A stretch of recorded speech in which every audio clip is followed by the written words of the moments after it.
Good evening. We have another update on the coronavirus here in Kentucky. Again, it is expected and we are ready.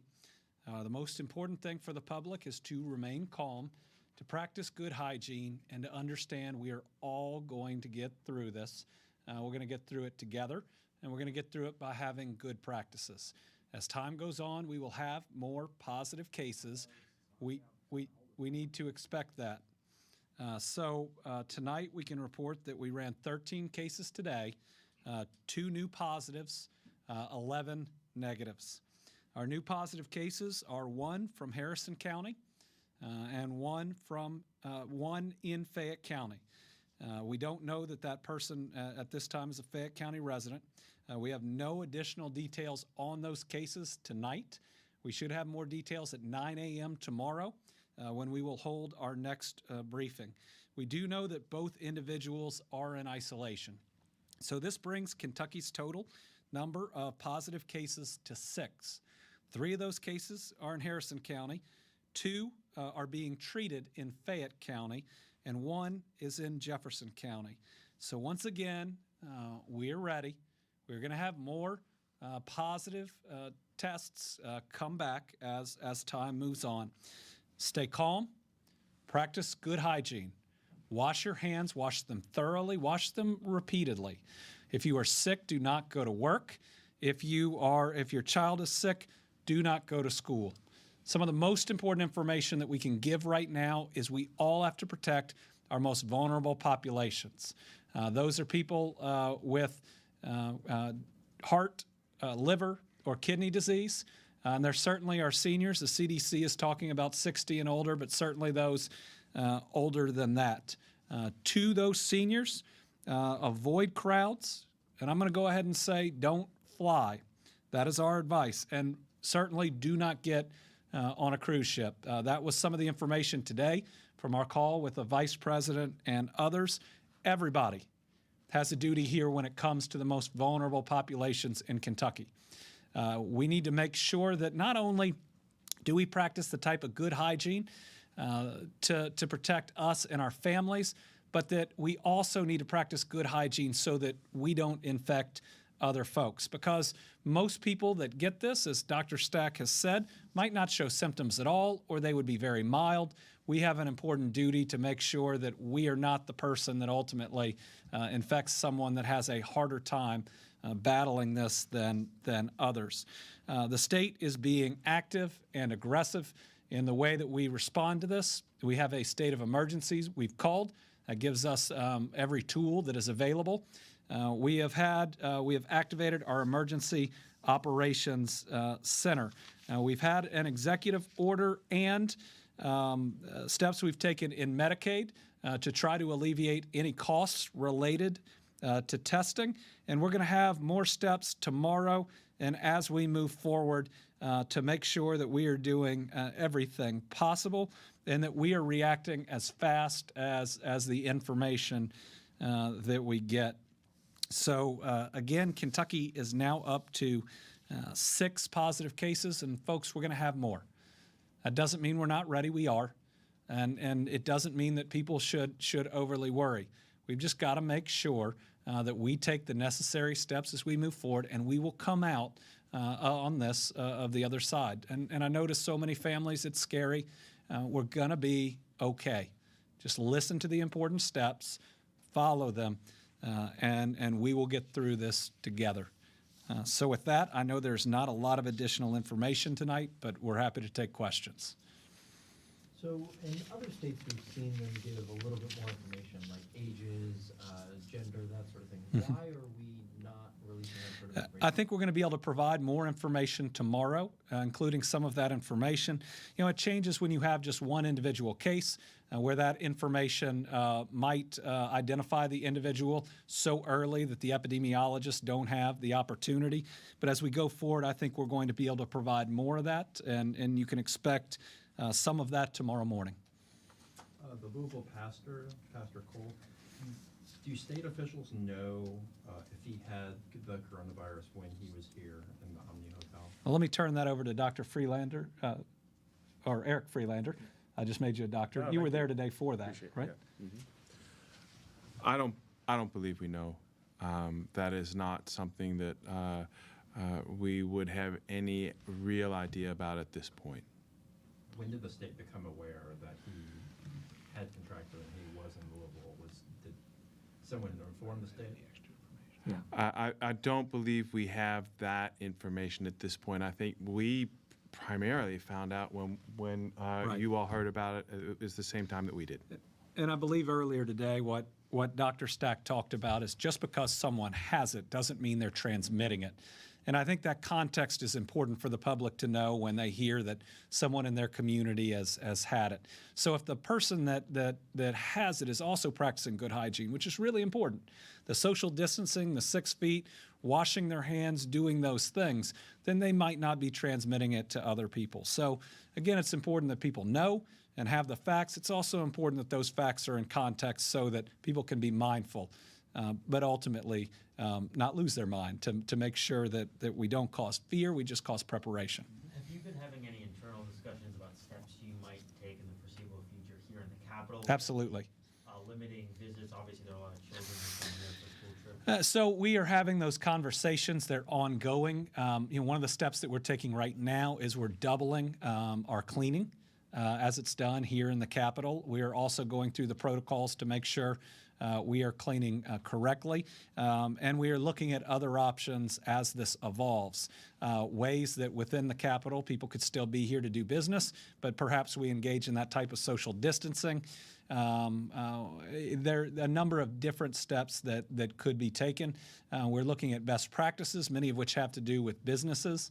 And while we still don't have one here in Franklin County, those are all things that we are considering, and we'll adjust as the situation warrants it. I'd repeat that we learn something new every day. This is a virus that didn't exist, at least we didn't know about it 2.5 months ago. And when wide-scale testing becomes available through private labs, we will probably learn a lot more. So we take the best science we have. We take the guidelines from the CDC. We respond using those appropriately, but a lot will change as we move forward, and we ought to expect that. So is 3 now in Harrison County? Yes. Is that correct? So do we know anything about the, We you might not be able to tell me anything right now, but are they related to that We- original person? We ought to have more information on the new test, on the new positive case tomorrow. The 2 that we've previously been able to disclose are linked. We're not able to talk about that link yet, but we hope to be able to do so again once the epidemiologists just have a chance to get a little bit of their work done. About the Lexingtonian that we know about, not necessarily Yes. the one that was tested today where we don't know where they're from. Is that person in a hospital? Yes, yes, they are. And so they're in a hospital next to them? Okay. And then today you met with lawmakers Mm-hmm. about what to do with the Capitol. Can you, were there any results of those meetings of the steps that you're going to take? That meeting was purely informational. We did not provide any information that we haven't provided to you. I believe we provided all the same information this morning. I've got my notes from it that we provided, and I'm happy to answer any questions about it. With a state of emergency, we just wanted legislators to be able to ask any question that was on their mind and to have an open dialogue, but there were no recommendations, no requests of them. There were no additional requests of us. I was talking about the meeting with leadership earlier this morning. Oh. What to do with the Capitol We in terms of safety. got it. We met with leadership earlier today. I told them where we are on the cleaning. I also talked to them about general potential steps we might take as the situation warrants it. But again, those are all planning steps that we'll advise you on if and when we have to take them. But it's about being thoughtful. If you look through the guidance on social distancing, on hand sanitizer, on areas like that, it's all just simply applying that as we need to here in the Capitol. Do you think you're going to need to tap into the rainy day fund or ask for additional appropriations to deal with this? So it's a little early, but I can commit that we will spend every dollar that we need to address the coronavirus. We've already declared a state of emergency, which opens up a pool of money that is directly appropriated, but we also have the ability to do more. I'll tell you that legislative leadership, when we met with them today, is appears to be fully willing to work with us on whatever we need. I believe everybody is united in this, and the feedback that I've gotten thus far, as you tell us what you need, as long as it's reasonable, we want to make sure we help. Have you had any discussions with leadership about SB 282, the bill that Senator McGarvey filed? Not about the bill itself. And Senator McGarvey, I know, is trying to respond to all of this. The only conversations we've had is let's make sure that we're not taking our people off the front lines where they're working for other things right now. And I believe we have everybody's commitment there. Everybody wants to help. We may see some bills filed that in the short term, and this isn't one, wouldn't help. And all we'll do is communicate that. And I'm sure those legislators will respond appropriately. All of our interaction with our legislators has been extremely positive because everybody wants to respond to this in an appropriate way. UK Hospital said that it's running low on some protective equipment. Does the state have a supply to assist hospitals as needed? So we're working right now, both as a state and with our emergency management center open to look at all the options that are there. I'll let Dr. Stack talk about our state supply, but we're also looking at the potential, if we need to, from private vendors. I know the federal government is working on this. We're not going to wait for that. We're going to look for every solution and every creative solution, and there may be some interim solutions too, because there are different types of respirators, for instance. And while some of them might not be perfect, they are better, and we're going to do everything we can. Dr. Stack? So with respect to personal protective equipment, or PPE, we do have some resources that we can share. We have a process that necessary parties can go through to request that. On the Vice President's call today, we were informed that the FDA has said that the commercial grade N95 respirators that people use for sanding and painting and other things, that they've given, under the emergency conditions we have, approval that those can be used as a substitute even in healthcare facilities if they are unable to get the medical grade ones. And so that was good news because there's a much larger reservoir of commercial grade N95 respirators should people need them. Yeah. Has the state tracked how many times a physician has requested testing for someone? Do we track that? Can you explain a little bit more what you mean by that? Like, as the doctor said, if someone has these symptoms, I think they need a test. Has the state tracked how many times that has happened? What? Well, they probably, at a later point in time, they record all of the calls that come in, not video or audio record, but they document every call that comes in the request and the action that they recommend. So I don't have that data because the team is busy working on making sure everybody who needs evaluation and needs care and information is doing it. At some later point that may be available, but not right now. The way the calls go, and even going back to that first Harrison County, are very collaborative. As opposed to an order, it's the physician reaching out and discussing the patient and the CDC guidelines as they exist at the time. And I believe most all of our calls have come to a collaborative decision between folks. But that doesn't mean, the CDC has changed their guidelines on who should be tested since we conducted our first series of tests. And they're going to do so again. And so we do our best to follow what they have with our resources. And again, the knowledge that we have is going to entirely change once the private labs are fully up and online. 2 of them are online now. They're ramping up their capacity. They're 2 of the larger national ones. But as universities and others come online, we're going to learn a lot, and there's going to be much more widespread availability. What's the official tally on how many tests have been conducted and how many are still pending? The results are still pending. So let me get the total number. It would be the total number we had run plus 13. What is it? 34. We have run 34, and I believe we have gotten a result from each one of those 34 now. So 6 positive and 28. That's what I thought. Negative.